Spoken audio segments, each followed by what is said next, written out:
पक्ष नहीं लिया है। सवाल रखा है कि आप इसको देखिए और आप खुद सोचिए कि वो वीर थे, उनका बलिदान वर्थ इट था या कि नहीं। बहुत बड़ी हमारी एक स्वतंत्रता संग्राम की कहानी रही है जिसमें एक पक्ष को बिल्कुल मिटा दिया गया है इतिहास से। It's about time he got his due. आप समझ सकते हैं कि वो अंग्रेज उनको कितना डेंजरस मानते थे। उनकी पूरी जिंदगी 53 साल की जिंदगी जो पूरी इनकैप्सुलेट करने की कोशिश की है, तो उनकी तरफ से जब अवार्ड मिलता है तो वैलिडेशन है।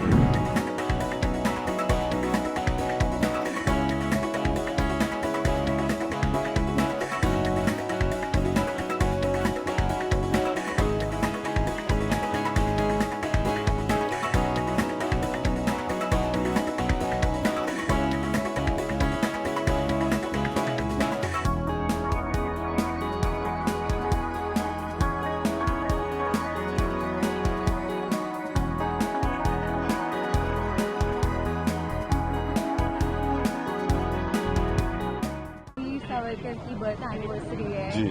आज आप सेलुलर जेल विजिट कर रहे हैं और कल आपको अवार्ड भी मिला है जी। कितना ऑनर्ड फील करते हैं आप? देखिए सावरकर जी का जो पूरी उनकी कहानी है उसका अध्ययन करने के बाद जो मैंने उनकी ज़िंदगी जीने की और पर्दे पे दर्शाने की कोशिश की है, उसके अंदर मेरी इन्वॉल्वमेंट इसमें बहुत हो गई है। और जब वो लोग जो कि स्वतंत्र वीर सावरकर जी को जानते थे, उनकी फैमिली और जो उनसे जिनकी जैसे मंगेशकर फैमिली हुई, जो उनको असली में जानते थे और जो उनकी एसेंस समझते हैं, उनके बारे में जानते हैं, उनसे जब एक पैट ऑन द बैक मिलता है कि आपने बहुत अच्छी तरह से दर्शाया, बहुत सच्चाई से दर्शाया और बहुत दम से दर्शाया, तो बहुत अच्छा लगता है। बिकॉज वो वैलिडेशन बहुत ही कम लोगों को मिलती है। अक्सर आप जब बायोपिक्स वगैरह बनाते हैं तो उनके जो निजी लोग होते हैं वो बोलते हैं कि अरे आपने ये नहीं दिखाया, वो नहीं दिखाया। पर मैंने 3 घंटे में उनकी पूरी जिंदगी, 53 साल की जिंदगी जो पूरी इनकैप्सुलेट करने की कोशिश की है, तो उनकी तरफ से जब अवार्ड मिलता है तो वैलिडेशन है। और ये यहाँ पे आज हम सेलुलर जेल में आए हैं जहाँ पे विनायक जी को 50 साल की उम्र कैद हुई थी, 2 उम्र कैद मिली थी। वो अकेले ही एक ऐसे कैदी थे या कॉन्विक्ट थे जिनको ऐसे अंग्रेज़ों ने दिया। तो आप समझ सकते हैं कि वो अंग्रेज़ उनको कितना डेंजरस मानते थे, क्योंकि वो ना ही सिर्फ उनके जो खुद किया और बाकी जब उनके जो इन्फ्लुएंसर का जो उनके थॉट्स थे वो बहुत लोगों को बहुत इन्फ्लुएंस करते थे। तो जितने भी सशस्त्र क्रांति वाले लोग होते थे वो उनको देश से दूर आइसोलेशन में रखते थे। और ये वो जगह है, ये कैदियों ने ही बनाई थी। पहले कैदी वाइपर आइलैंड पे रहते थे, वहाँ से उनको यहाँ पे लेके आए और फिर उन्होंने ये जेल बनाई। और 1906 में मेरे ख्याल से ये जेल शुरू हुई थी और विनायक जी यहाँ पे 1911 में आए थे। और इसके पहले 7 विंग होते थे, अब सिर्फ 3 बचे हैं। 2 जापानीज ने अपने बंकर्स के लिए तोड़ दी और जो 2 वहाँ पे जो उस वक्त गवर्नमेंट थी वो इस जेल को तोड़ना चाहती थी। वो तो यहाँ पे जो कैदी थे उनके बच्चे हर साल आते थे, तो उन्होंने इसको बिल्कुल इसका नामो निशान मिटने से बचाया। तो ये बहुत ही एक दर्दनाक जगह है। मैंने भी स्क्रिप्ट एक कमरे में बैठ के लिखी थी, पर जब मैं यहाँ पे आया तो मैं भी भौचक्का रह गया कि इसको कैसे मैं कैप्चर करूँगा, कैसे इसकी एसेंस दिखाऊँगा। तो मैं काफ़ी समय यहाँ बिता के गया रेकी पे और फिर आके हमने यहाँ शूटिंग की और बहुत ही दर्दनाक फेज़ है और भगवान करे किसी को भी इतनी पनिशमेंट ना मिले। और बाकी आपको अंदर बताते हैं। संदीप, मैंने मूवी देखी है जी। मैंने देखा कि कैसे उनको पनिशमेंट मिलती थी। तो जब आप एक कैरेक्टर के लिए इतनी मेहनत करते हैं, वो कैरेक्टर आपके जहन में बस जाता है, आप जब उसके बाद किसी और प्रोजेक्ट पे काम करना चाहते हैं, करने लगते हैं, तो क्या वो कैरेक्टर कहीं ना कहीं रहता है? अब आपके साथ बिल्कुल रहता है वीर सावरकर जी का एक किरदार, क्योंकि ना ही सिर्फ इसमें मैं एक एक्टर था, एक डायरेक्टर और राइटर भी था, को राइटर। उत्कर्ष नैतनी वॉज माई को राइटर इन इट। तो हमने जब इसको लिखा, समझा, हमने उनको समझने की कोशिश की और जो भी उनके पॉइंट्स थे, जैसे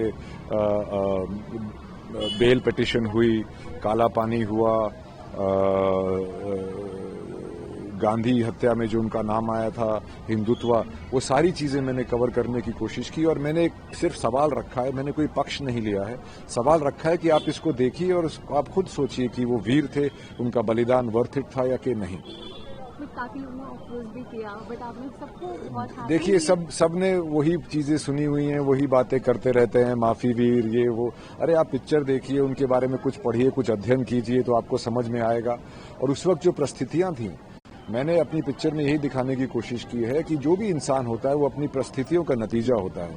तो उनकी जो परिस्थितियां थीं, कैसे उनकी तरफ उनको एक हिंदुत्व का एक तरफ बढ़े, कैसे उनके ख्यालात बदलते गए, क्योंकि 1910 तक उनके ख्यालात कुछ और थे। यहाँ पे जब उन्होंने आए तो उन्होंने अपना साम दाम दंड भेद की नीति बदली, और उसके बाद वो फिर एक अखंड भारत की तरफ जो उन्होंने उनकी पैरवी थी, जो उनको अलग उनको बोला जाता है कि टू नेशन थ्योरी उन्होंने दी थी, उन्होंने नहीं दी थी, वो सैयद अहमद खान साहब ने दी थी 1880s में। तो उसको लड़ते हुए कैसे वो अखंड भारत रखना चाहते थे, इसके लिए आप खुद आप पिक्चर देखिए और उसके अंदर मैंने जो सवाल उठाए हैं उनके बारे में आप सोचिए। और it's about time he got his due. Also, do you think कभी कभार हम हिस्ट्री को आज के सिनेरियो से तोड़ते हैं? Do you think ऐसा करना चाहिए? बिल्कुल, देखिए वोकनेस से भी यही होता है। जो पहले आप जोक कर सकते थे वो आज आप कर नहीं सकते हैं। तो जमाना बदलता रहता है और किसी भी हस्ती को उसकी आज की परिस्थिति से नहीं देखा जा सकता। उस वक्त जो परिस्थितियां थी उसमें उनका क्या रिएक्शन था और उनका क्या काम था। बहुत बड़ी हमारी एक स्वतंत्रता संग्राम की कहानी रही है, जिसमें एक पक्ष को बिल्कुल मिटा दिया गया है इतिहास से। तो वही मेरा इसमें एक कोशिश थी। एक लास्ट क्वेश्चन, जब हम आपके साथ जेल में चले अंदर और देखे, आज के टाइम पे एक एक्टर होना बहुत बड़ी बात है, क्योंकि काफी डिफरेंट प्रोजेक्ट, बट एक डिफिकल्ट जॉब भी है, सोशल मीडिया है, उसकी आलोचना की जाती है, how do you deal with that?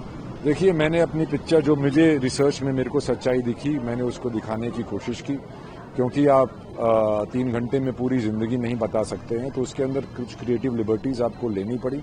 पर मैंने बहुत ही फैक्चुअल रिसर्च करके ये बनाई है। अब लोगों को अगर वो सुनना ही नहीं है और आंख मूंद के उसको नकारना ही है, तो उसका मैं कुछ नहीं कर सकता। पर मैंने कुछ सवाल उठाए हैं और वो सवाल उठने चाहिए। और इतने सालों के बाद जो उनकी इमेज को मलाइन किया जा रहा है और उनको आज भी कितनी गंदी गंदी बातें बोलते हैं, और वो लोग बोलते हैं जो एक आधा घंटा भी इस जेल में नहीं रह सकते, तो मैं तो उन पे हंसता हूँ। जेल में आना चाहिए और देखना चाहिए यहाँ पे क्या हुआ है।